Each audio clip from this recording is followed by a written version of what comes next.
watching or listening to episode 17 of VIP Boxing's Bell to Bell podcast. You can watch us on VIP YouTube or search for us on Spotify or on iTunes now, and you can find us there. Listen to us on the way to work whenever you want. I'm Steve Lillis. As usual, we have my co-host, top boxing journalist, John Evans. Our very special guest this week is a brilliant boxing journalist. He's forgotten more than most people know. I'm not exaggerating there, Ron Lewis. And the ultimate compliment, Ron, was just before we come on this Zoom. You were the third person on it when John Evans said to me, when John said, when he was on Boxing Matters with you, he knew he had to up his game that week because you was on. So thanks for coming on, Ron. It's very, very kind of you. And I hope things are treating you well in lockdown and QPR are winning, even though you and your son are not there to cheer him on at the moment. No, things going okay. I mean, they always say, I went to go to a management course once when I worked on local papers, and I got sent on a management course, and they said, don't waste time worrying about things you can't control. And I try and live by that. And it's tricky sometimes, but I'm working, everyone's healthy. We all got through COVID before Christmas. It was actually straight after the Joshua fight. I went to the Joshua fight, and the Monday afterwards I got diagnosed with COVID. And that's that great super spreader event. And so, but we're all well, and I can't wait for a good year. And I think it's going to be a good year. I hope so. You okay, John? You're only down the road from me. I could kick a ball to where you are. Yeah, I'm good, Steve. Like Ron said, every day at the minute, it's a day closer to getting out of this lockdown, isn't it? So the end's coming now. We've nearly got through it. It's mad. I was only this morning on my Facebook popped up. A year today, my last Fulham away game and my last gig a year today. It's nuts how unexpected, to be this severe it was. And there were just whispers of it last year. And I think, but anyway, Boxing's alive from this weekend, and we're here on Bell to Bell. 6 topics, 3 minutes each round. And if you're still chatting after 180 seconds, what happens, John? The bell comes in. Whether you're mid-sentence, mid-point. John's very serious with that bell. Trust me, he doesn't mess. Right, round 1 over to you, John. Yeah, let's get the timer going. Right, so let's start off with the sad death of Neon Leon Spinks. I've got a big soft spot for the unpredictable heavyweights of the 70s, 80s, 90s. They're probably my favourite group of people to speak to and things like that.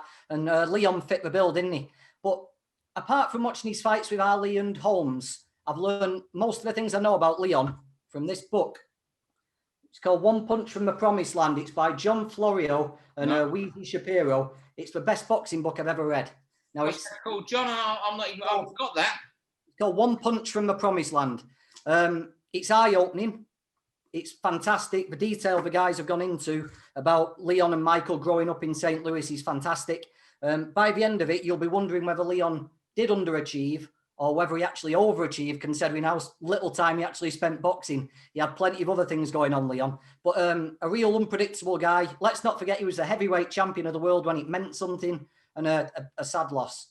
And, I think, also that Olympic gold medal, you go back to that 76 team. Ron would tell you everything there is to know about them, but there was himself, his brother, Ray Leonard as he was then, Howard Davis and Leo Randolph. And I think Davis was the only one that never won a world title. Randolph might have held something briefly. I think he did. But you know what? But the thing, back in those days, you can see the shock when he beat Ali. I think it was 21 months after winning an Olympic gold. And I was reading an obituary in The Guardian on him. And, when he said there, my life was cocaine, weed, cars and women, I enjoyed it. I think that answers a lot, John, to what you referred to there about, underachieved, overachieved. And what was said, he was boxing on and was he used and abused until nothing was left of him. Yeah.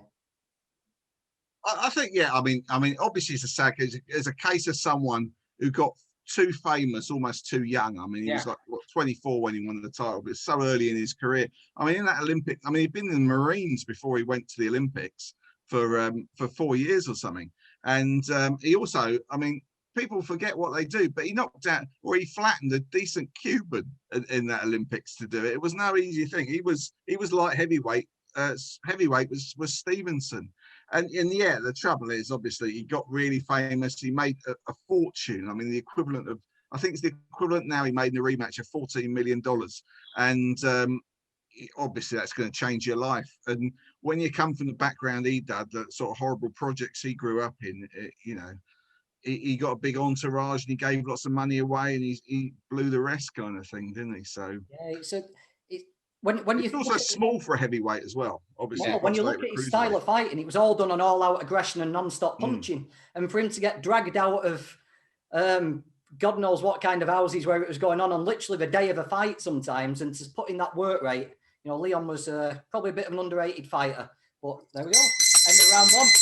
Round two is Basher Breland, Mark Breland fighting back at Deontay Wilder. I don't really know Mark. I mean, I've only been around him once, and that was when Deontay Wilder fought in Sheffield. I know Ron's been a lot around. I mentioned this to Ron today. And I'm surprised he kept quiet and as long as he has over this, you know, before having his go back at Deontay Wilder, you know, and I think he's more entitled to have had his say. I mean, what must be hurting him is not just Deontay, because he really went in two-footed on him, but members of that team who he's been around for years who have like just dismissed him. That must be really hurtful. And you know, he was hung out to dry after that. Look, we all know what would happen in the Fury fight. The referee, well, I'm sure, would have stopped it very soon after. And I'm wondering, you know, in that camp, was it a camp where the tail wags the dog as such and everyone just wants to keep their job? Because I'm surprised he waited this long. And I think he's right to have had his say, because he was really kicked. He was. I think I went to the camp, not for that fight, but for the first fight. And I remember watching, actually let me watch Wilder spar. And I've never seen a heavyweight with such bad balance in the sparring. He was sparring Malik Scott, I remember. And also had Junior Farr in there who was sparring him. And he was kind of falling over on his punches in sparring. And I found it really sort of bizarre. I mean, it's a strange old thing, because on the one hand, if you take out the emotion of attacking in the towel, and you say maybe it wasn't because of that. If you were a Wilder and you performed like that against Fury and you had ambitions to get back, it's not a big shake to say, I'm going to change trainer. I mean, everyone feels sorry for the trainer. And we know a lot of trainers, and but it kind of comes with the territory sometimes. A boxer gets one career. And the problem is I think the way the rest of the team, not so much Wilder, the rest of the team sort of circled around and said, well, it's down to him. There must have been people knew how sort of rough and ready he was. And the moment I kind of thought Fury's going to, because originally after that Otto Wallin fight and that sort of thing, I kind of thought maybe Fury's, you know, maybe those punches took a bit of an effect of him and in the first fight. But then when he was talking about he was changing and he talked about balance, and that was a really sort of key thing, because you know, Wilder just didn't have any. That was the amazing thing. How he got that amount of power with that little balance, without grounding his feet properly, is kind of incredible. You imagine if they actually taught him to box kind of properly and actually got him a decent jab, how powerful he could be. But also Wilder, I think, what they were saying was he has lots of injuries as well. And I don't think he gets to train that much. And so, you know, Wilder looks like a guy looking for one last payday, doesn't he? Kind of at the moment. But yeah, it's sad because he's a name from our past as well. Oh, exactly, man. John, Go on, Ron, your first topic. We're on to your first magazine. I think there's a ring to something here. Ring magazine belt. This is one of the things that's been chucked up recently. As about everyone's having to go at the WBC, the WBA, you know, the IBF. Let's get together and make the Ring magazine belt the big championship of the world. This comes around every sort of 10 or 15 years. And you know, remember when Calzaghe fought Hopkins? That was for the Ring magazine belt, and that's kind of time. I'm sure Pacquiao fought for it as well, and Ricky probably did as well. But it's kind of nonsense, because at the end of the day, the Ring magazine isn't the Ring magazine it was in the 1950s. It isn't like the Nat Fleischer. It doesn't have that gravitas anymore. The Ring magazine is owned by Golden Boy Promotions. It is, at the end of the day, an American-based magazine, and it has good pieces in it. I'm not knocking that. I'm not knocking the journalism in it. But suddenly they're in charge of world boxing. You know, It's a tough thing. And it goes back to this also networks got together. The problem with all the WBA belts and stuff and all these extra belts and why people don't go for British and European titles and they make up IBF and WBO European titles and intercontinental titles and interim belts and regular belts and that sort of thing. Network gave it to us. It's because of networks. You know, you go back 15 years here and we were getting served up Saturday night from the Harvey Haddon Leisure Centre for the WBF World welterweight title. Those are the kind of things we got when we got rid of some of that. But because the constant network and TV demand for we need a title, that's why these titles got invented. It is never good. Whatever the question is, the answer is never add another belt. It's just never, that's never the answer. Yeah. And what they need to actually do is you know, they need to, and it just comes out, I think the bottom line is good ratings. One of the problems with the IBF stick by the rules, but the IBF ratings are terrible. So they end up with eliminators with terrible fighters in them who then get mandatory. So a good fighter is forced to often face someone who kind of doesn't deserve it. And what they actually need is independent rankings, which actually reflect, regardless of belts or whatever they hold, what is the top 10 in the world. If they then had that, you would have a decent feeder system to proper titles. Oh, fully agree, Ron. I couldn't agree with that anymore. And like you said, the last solution is to add another belt. If they suddenly create the Ring Magazine belt, all you're doing is creating another world champion. You know, people aren't suddenly going to stop competing for a WBC title because they want a ring, are they? It's just another belt. We've got 5 world champions instead of 4. No, I'm not a fan of the Ring Mag. You know, it's convenient to use it right now. Like it pops up with Fury's name all the time. When you see that, I see these magazines, so and they play this. That's it. Right, so it's good to see seeing some videos of Scott Fitzgerald back in the gym recently, looking pretty trim as well and pretty good. Apparently, he's in there pretty consistently. Yeah. He's stuck with it. We've got a pretty exciting sort of mix at light middleweight in Britain. You know, you've got Metcalf, Eggington, Conway, Cheeseman, Fowler. But I do find myself wondering, I'm doubting actually, if any of those guys are going to actually do anything at the world stage. You know, you can mix them all together and you're going to get exciting fights because of their styles. And I just think Scott might be the one who's got that X factor, that's something different about him. You know, I think it's common knowledge he didn't even train for the first Fowler fight. He was up to all sorts 2 weeks before, even a week before, and he still managed to produce that. I just wonder if out of this mix of light middleweights we've got in Britain, if Scott can keep his head together, stay in the gym, stay with Mike Jennings, he might be the one who's just got ambitions beyond sort of British and European level. Let's just see, because look, he hasn't been very well at all the last year. He don't, you know, he's had a long time out, and this isn't just an injury, a physical injury. Like, you know, it's mental issues this poor fella's had, you know, and it's great he's back in the gym. And you know what, the good thing, not a good thing, is that during lockdown, because of lockdown, he hasn't lost anything on his rivals, because, you know, Fowler, Cheeseman, Metcalf, Eggington, no, you know, that they haven't really been able to kick on and go onto the world stage. And no one's really galloped ahead of him. Perhaps, you know, Hamza Shiraz has emerged, and Kieran Smith is doing well, but no one's jumped ahead of him. And you know what? I just think I don't want to see him jump straight back in a fight, because we don't know what could happen when he gets back in the ring.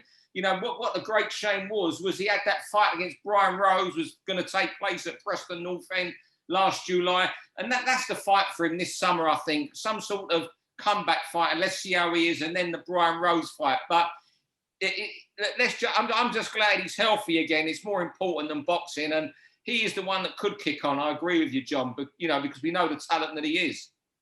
I mean, if you go back to when he won the Commonwealth Games, he was ahead of Josh Kelly to get on that team. I mean, Kelly had his own problems outside the ring at the time, but from there he just sort of faded off. And the start of his pro career was very, very quiet. And that's in you know, the problems he's had, you kind of see what might have been sort of like the source of all that. But I mean, I think sometimes you overplan people's careers and their lives. And I think, you know, it's more important for Scott Fitzgerald to put his life together and get healthy and get on track than it is to be planning any big fights for him. And if he doesn't fight for a world title, he doesn't fight for a world title. The important thing is, you know, he gets his life together and moves forward. Yeah. Go, Steve. Flying round 5. First of all, that's why Ron should be the number one on newspapers in this country, reminding everybody that Scott Fitzgerald was above Josh Kelly. Outrageous thing just to throw out of nowhere, Ron. Anyway, I've wasted 20 seconds of Zelfa on that. Fantastic that you brought that up. Brilliant. Look, John, particularly I'd like to hear from you. I mean, I just think Zelfa now, he's 26 fight. He's been a pro more than 6 years. He's 27. I still think there's too many people talking of him as a hopeful, a prospect. You know, he's got this fight this weekend that's a semi-breakout fight, you know, against Kiko Martinez. You know, no disrespect to Kiko, but he's now just a gatekeeper. If you beat him, if you're kicking on. And I'd love the Archie Sharp fight, or Cordina if he's staying at super featherweight. He had that one fight, or Kakachi if he beat Woodstock. If not, I just want to see him move on to the world stage now, and people to stop talking about him as a prospect. You know, one of the reasons he went to Eddie was because he believed he could become the next Manchester star. And I think it's just time now to just thrust him into that limelight, put him in against guys like Samir Ziani, the solid European champion who had that great war with Alex Dilmagani a few months ago, or a guy like Andrew Cancio, who's just still on the fringes of world level. I think he just lost a world title fight. I think it's now time to stop talking of Zelfa as a prospect and throw him in against the best. Yeah. 100% agree. I remember being on Boxing Matters with Ron, actually, and we had to come up with prospects for the future. And Zelfa was on that, and that must be 4 years ago now. I've known Zelfa since before he turned professional, and Pat brought him along very slowly, but he's probably 18 months behind where I thought he'd be. I know the Ronnie Clark fight kicked him back, but I actually think the Ronnie Clark fight was the best thing that could ever happen to him. He's a completely different person since that fight. The way he talks, the way he goes about things, what he wants to do. He knows what he can achieve now, but he's got to do it. I think this is the best matchmaking I've seen for a long while. You know, Kiko Martinez, so much smaller, competed at lower weights, but people are going to know him and he's going to come for a fight. And Zelfa's pretty confident at knocking him out in 8. If he does, then he can't go to fighting people like Craig Evans, which has been rumoured. Carry on. Just go on for the next step. As you say, he's got a kid now. He's getting older. And we've really got to see what Zelfa can do, because I think it's in him. And I think we'll see it on the biggest stage when he's got the biggest test in front of him. I think it's in him. I think, Martinez is a good fight for him, but, he must be much, much bigger than Martinez. Although, Martinez, I remember how long ago was it he fought Bernard Dunn? That must be like 12 years ago. And Rendell Monroe? Did he come? Yeah, that was after that, wasn't it? I was at that.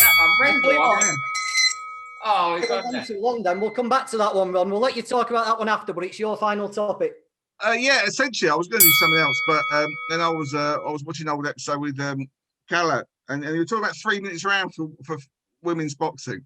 Now, I think that's a great aspiration, but I don't think women's boxing's anywhere near that. I think there's a very big danger that women's boxing is good at the top level, but the strength in depth is really terrible. You just have to see. I mean, Eddie Heard's got this idea about this super featherweight unification, which is very good. But if you saw did you see the Hamadouche fight she had in Italy against a Serbian? That was for a world title fight. The opponents it was a horrible mismatch, and you have to get to a level. If that had been 3 minute rounds, people could get hurt, because there isn't. You remember the Ramla Ali fight she had with a woman from Germany came up. She won one fight, and it seemed, if that was men, you'd see, they're novices together kind of thing, but there were levels apart, and there isn't enough known about the people in women's boxing to actually know that strength in depth and to actually make good matches. And I think that is a big worry if you're looking at putting people in for 3 minutes. Yeah, 3 minute rounds would be better. But I think the most important thing for women's boxing right now is that the Olympics this year gets on, because that is going to, after that is going to put a whole new wave of experienced boxers into professional boxing, and that will really be the massive boost for the sport, because people like Katie Taylor aren't going to be the people who take women's boxing up to the next level. It's the people who are now about 22, 23, and they're going to be doing it in 4 or 5 years, and they're going to have that seasoned career behind them, and hopefully a good amateur background behind them. That's what's going to turn. That's what's it's going to take a long time for it to get on the level with men's boxing, but that's what's going to turn it into a very, very competitive sport. It's still a very young sport, and for all this thoughts of equality is a great thing to aim for, but I think you've got to be realistic about who's in the ring, and you worry matchmakers take advantage of people, and you don't want to see people getting hurt and horrible mismatches, because that will be very, very bad for the sport. Do you think there's any possible way they could perhaps introduce 3-minute rounds at a certain level, Ron? Do you think that's workable? That's possible, yeah. I mean, the thing is about 10-2s. I remember chatting to Robert Smith about this, and there is nothing to say that a 10-2s is a women's title fight. They make them at that. Well, there's nothing in Britain to say that. They can box 3-minute rounds. There's nothing to stop them doing that. I think that can, but again, you know, there are different levels. And again, where you get in with the alphabet groups, why are there 4 world champions in all these weight classes? Because there are almost more champions than there are, you know, decent boxers. There are almost more champions than there are boxers who have had 20 wins. I'll tell you that for nothing. And that's an awkward situation, because it's only, you know, you've got a situation with a boxer like Ebony Banks, who is suddenly thrown into a vacant world title fight. Yeah. How on earth has that happened? You know, someone who's had 4 fights at a tiny level is suddenly being put forward for a world title fight and ranked number 7 in the world. It's a dangerous situation because people can get hurt. Yeah, that's the time anyway, Ron. But just before you go, Ron, I waffled on a little bit about the Zelfa topic. What were you going to say? I think he's always looked exciting, isn't he, Zelfa? Zelfa's looks a really exciting talent. You know, he's got speed and he's got power, but you need to see it at a better level. You need to see it at a better level.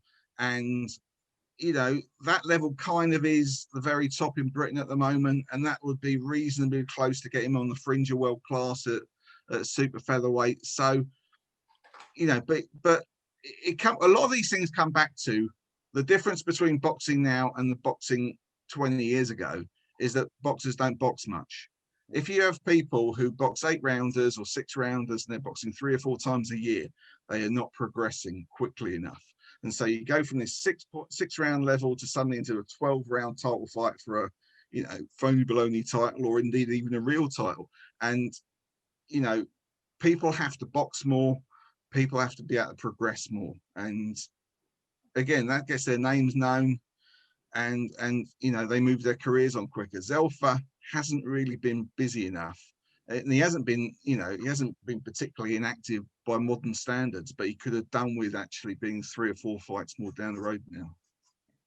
Ron, fantastic as always. Your opinion on counts for a lot. It's good, and you've always got something to say. John's always got something to say, and I know John will be excited for Zelfa Saturday night. So will I do. I think he does a number on Kiko, like he says. Fellas, thanks very much as always. Brilliant. Thanks, Steve. Thanks, Ron. Thanks, John. Thanks, Steve, mate. For all boxing info, news and latest interviews, amateur and pro, across the north, click and subscribe. VIP Boxing Promotions. Also, Twitter, Instagram and Facebook.